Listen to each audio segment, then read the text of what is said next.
दानियाल जब नाराज होता तो मुंह फुलाकर कोने में खड़ा हो जाता। आजकल वो छुट्टियों में अपनी दादी के पास आया हुआ था। बरसात का मौसम शुरू हो गया था। बादल खूब उमड़ कर आए और फिर बारिश होने लगी। दानियाल बाहर जाकर बारिश में भीगना चाहता था। दादी ने मना कर दिया।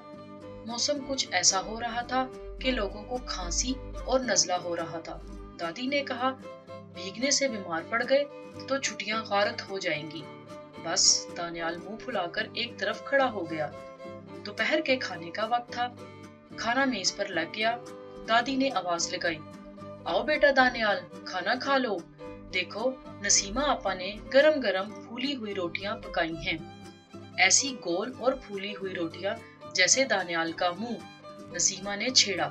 दानियाल को भूख लग गई थी। गरम गरम फूली फूली रोटियों की बात सुनकर वो गुस्सा भूल गया और टेबल पर आ गया।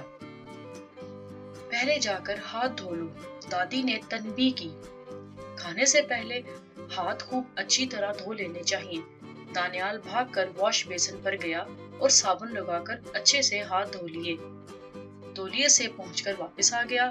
तब नसीमा ने इसकी प्लेट में तवे से उतरती फूली हुई रोटी रख दी।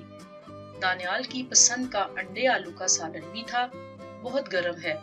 दानियाल ने फूली हुई रोटी में उंगली मारी। भाप से उंगली में जलन महसूस हुई। जल्दी से इसे मुंह में डाल लिया।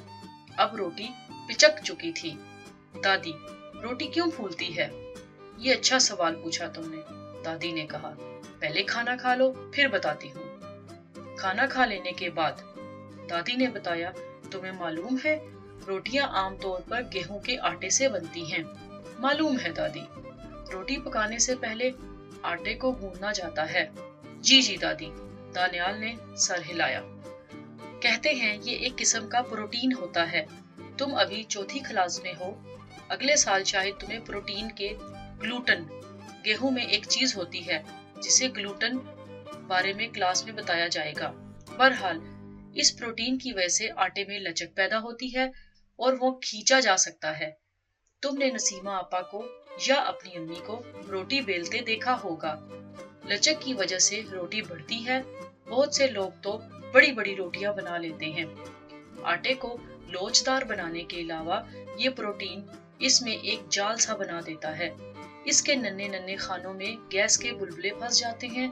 रोटी जब तवे पर डाली जाती है तो गर्मी से भाप बनती है। ये भाप ग्लूटन के नन्हे नन्हे खानों को फुलाकर ऊपर की तरफ धकेलती है और रोटी फूलती है। दानियाल ने सर हिलाया जैसे वो अच्छी तरह समझ गया हो।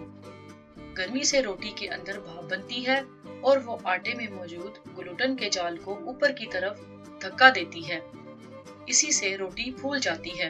अरे दादी, पूरियां भी तो फूलती हैं और गोलगप्पे भी। वो भी इसी असूल के तहत फूलते हैं।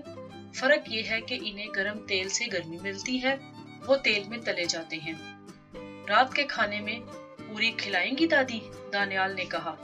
जरूर, पर तुम इसके साथ हरी हरी सब्जी भी खाओगे। सब्जियां सेहत के लिए बहुत फायदेमंद होती हैं और ये रोटी की तरह नहीं फूलती, दादी ने प्यार से सर पर चपत लगाते हुए कहा।